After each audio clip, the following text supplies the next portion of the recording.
All right, so today's lesson is going to be very much on the forward action.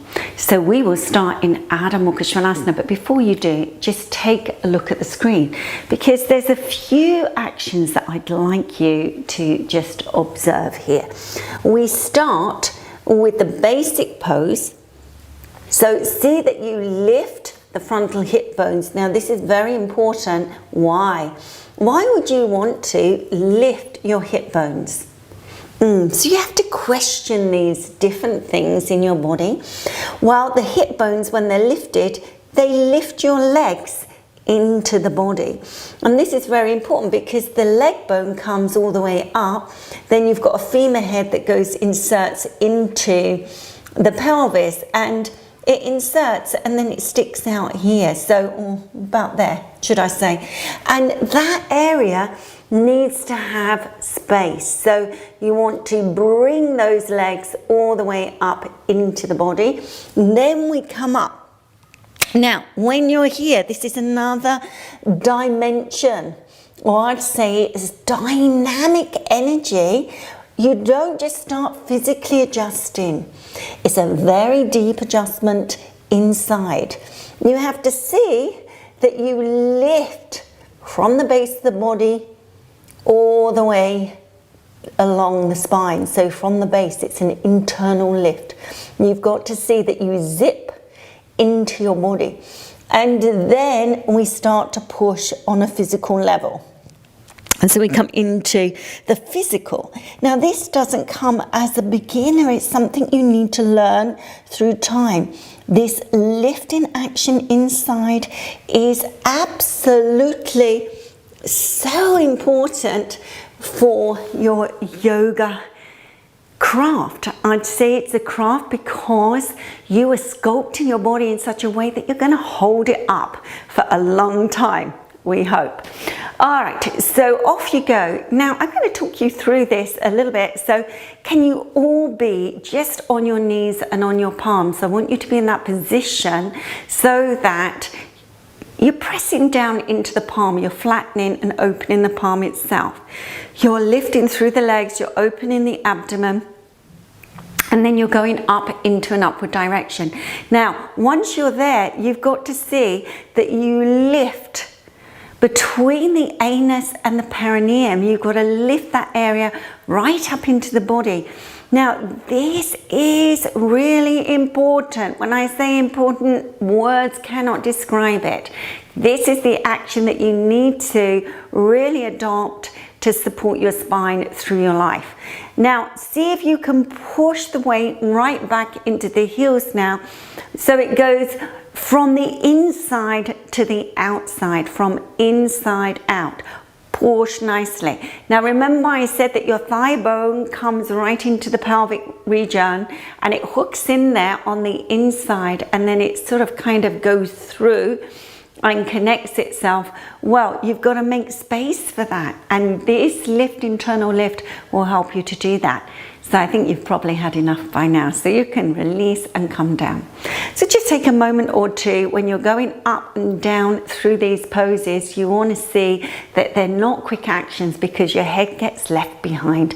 You may have felt that on some occasions, that you feel a little bit woozy maybe because the blood pressure needs to just settle for a moment before you get up. Okay, so we're going to start our practice with Prasarita Padronasana. So I'm going to show you this action.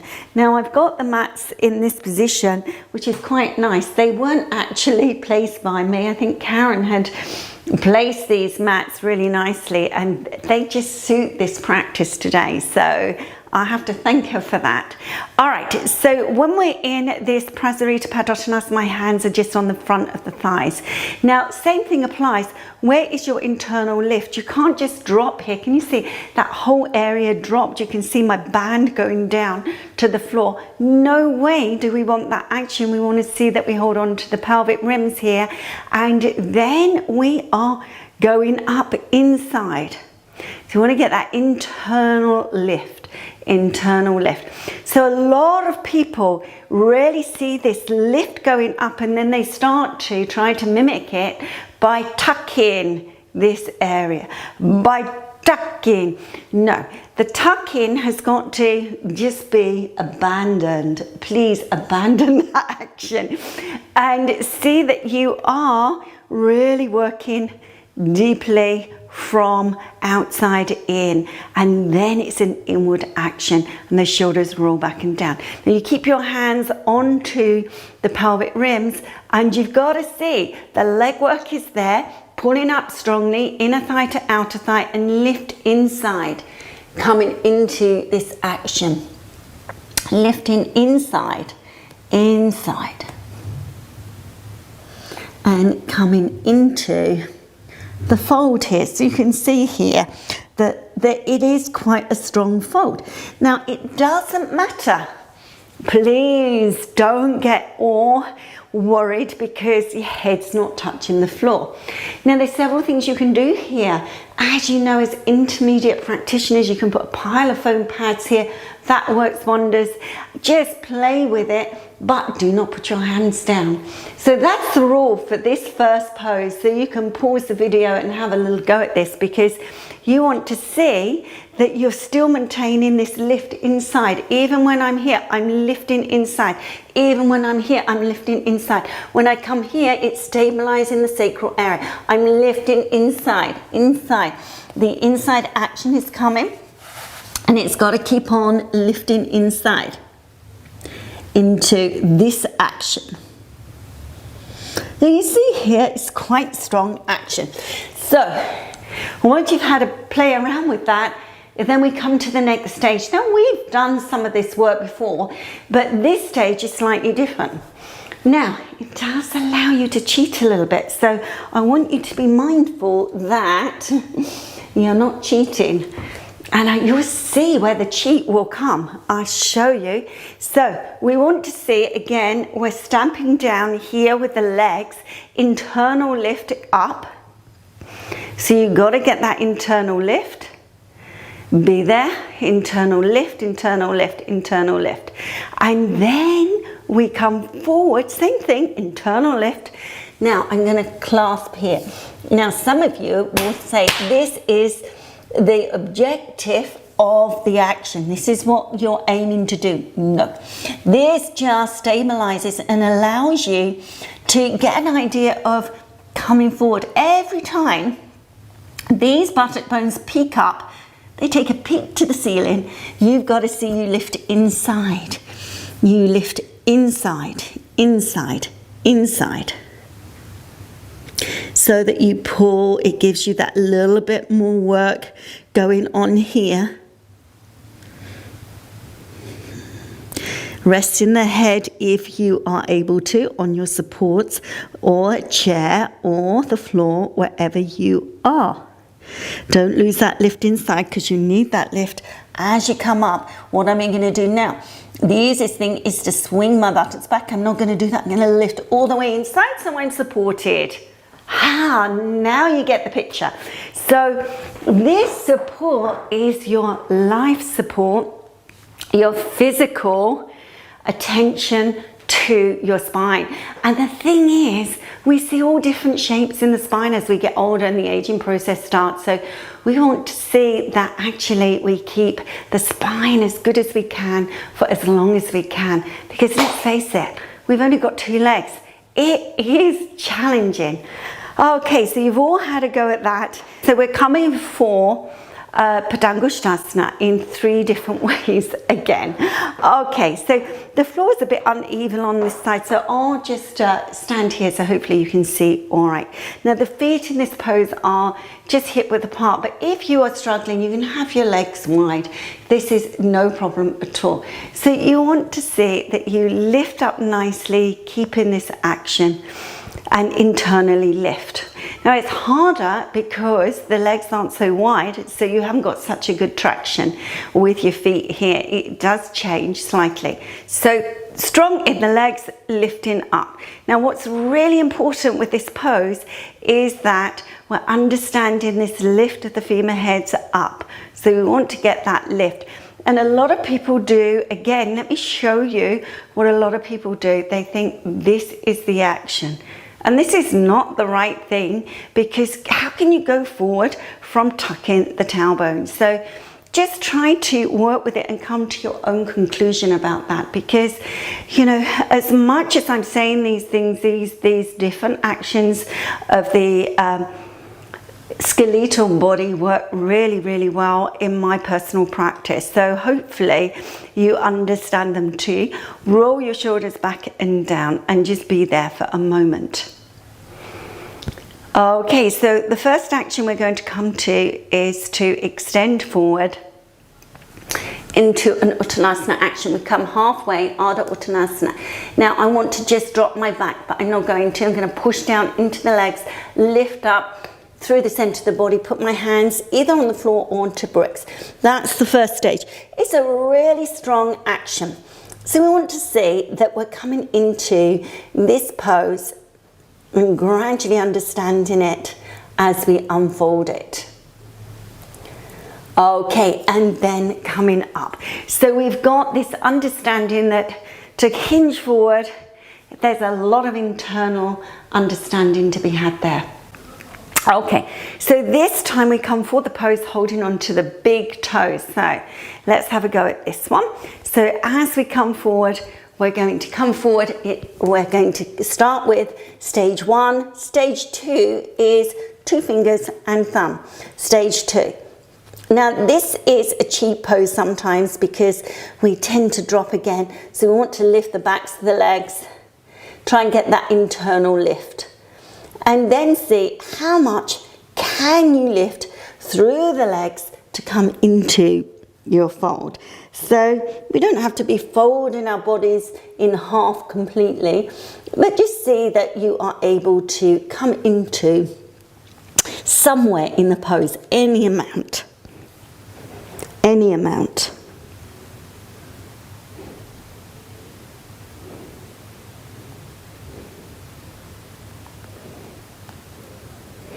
And then release it. So just have a look at the screen. We're going to take the leg up the wall now. So if you need to have some support, maybe a couple of bricks, absolutely fine. So we come into this action of taking the hands down and the leg up. So I need to move the foot a little bit this way so I can get the foot flat in this position. And what I'm looking for here is that internal lift. As you know, you've got to pull up this outer thigh strongly and see that not only are you lifting it, but also there's a backward action to the wall as well. So you're coming into this deep connection. And breathe. And breathe.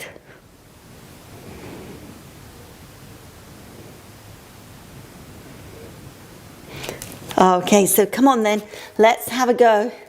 So first of all, taking your right leg up, pressing down into that standing leg and really reaching to the wall with that lifted leg. So you want to see that all of this is connecting really nicely. So soft inhalation, soft exhalation, keeping that nice lift and being there. Yeah. Good. All right, so change sides. If you haven't done both sides, change sides and just get that understanding of how the legs work in this position, because we will come back to this very shortly. Okay, so complete the cycle. If you're doing a couple of times, complete this cycle. So you want to see that you are really extending nicely, getting that length with the leg, getting the standing leg really stable and strong, just taking it in line like a Virabhadrasana 3 action. Okay, and then releasing completely. And when you're ready, come and stand in a Tadasana action. So we are just standing in our Tadasana, lifting up really nicely, rolling your shoulders back and down, and just take a few breaths. Now, whilst you're just in your Tadasana, I'm going to grab my chair and then I'll be back with you in just a second. Okay, so as you can see, I've got the chair to the wall, or near to the wall, and a foam pad here. Now this might be too high for you. you might want to put a brick there, or this may be too high for you. You may want to put your heel onto the chair itself, or that may be too high for you, and it's a pile of foam pads. Anyway, you get the idea. You need to be sensible about this. So I'm going to put the foam pad there and taking the heels together in this position. So soft inhalation, exhalation. All right, so just see that you are preparing yourself to take your leg up. So we're coming for Utthita Hasta Padangusthasana, and the leg is up.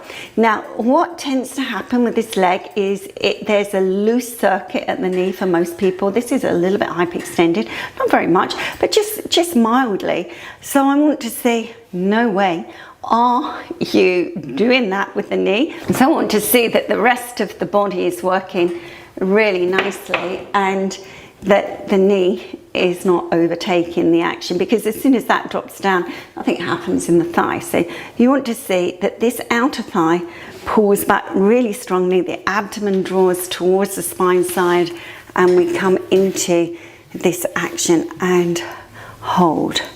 So when we're here, we want to see that the whole spine is now involved, and it's involved from the limbs, because when this pulls back very strongly and the dorsal spine moves in, there's a deeper action that happens at the very front of the abdominal area. So the body groins are deepening so much. So we're in this position and breathe.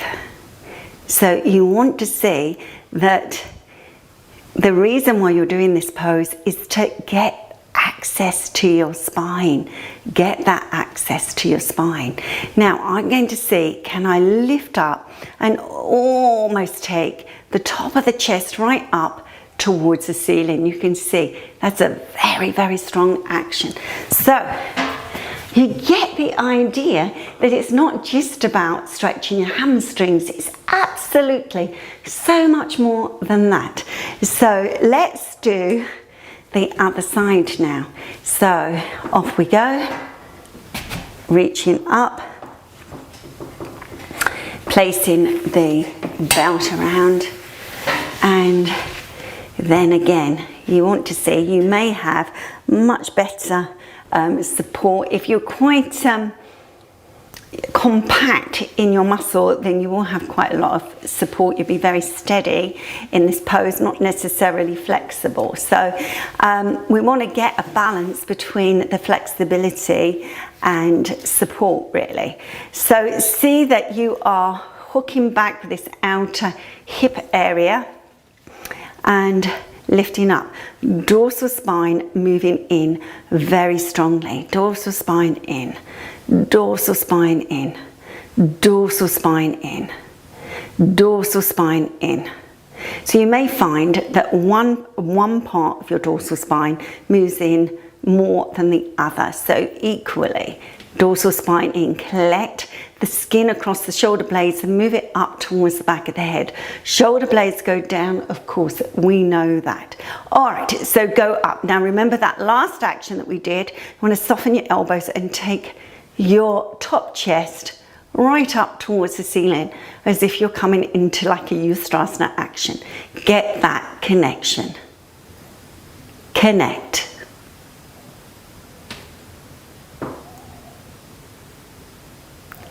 Okay, and then release in. So quite a strong action. I'm just going to get my props ready for this Viparita Karani. So okay, so you can see I've put a brick to the wall, 2 foam pads. Now when I put the bolster, because this is a square bolster, I put the bolster to the front end of these supports. Now if you've got some ropes, you can pull yourself up, go on sideways and pull yourself up. It's quite a challenge to get to the wall this high, so you might have to go down a little bit. But if you are this high, it lends you into this position where you can actually just let your head release. Now, if you feel any pain in your neck, don't do this action. Do not do it. You've got to be in a position where your shoulders are on the support. And then we come for the pose. So you can see here that this is really working very, very nicely. How lovely could this be? And then you just rest the legs in this way. So you can see that there's a little space here for my body groins to just dissolve. Now, when I was in India one year, we had a lot of this work we were practicing, but also we were doing a lot of Padmasana. So those of you who are able to, then you will come into the Padmasana option. And when I say it is an option of coming into Padmasana in this position. And of course, you will be changing. So my advice to you in this position is, if you're in Padmasana option, then you might want to set your timer for 3 minutes on each side. Otherwise, set your timer for 6 minutes with your legs straight.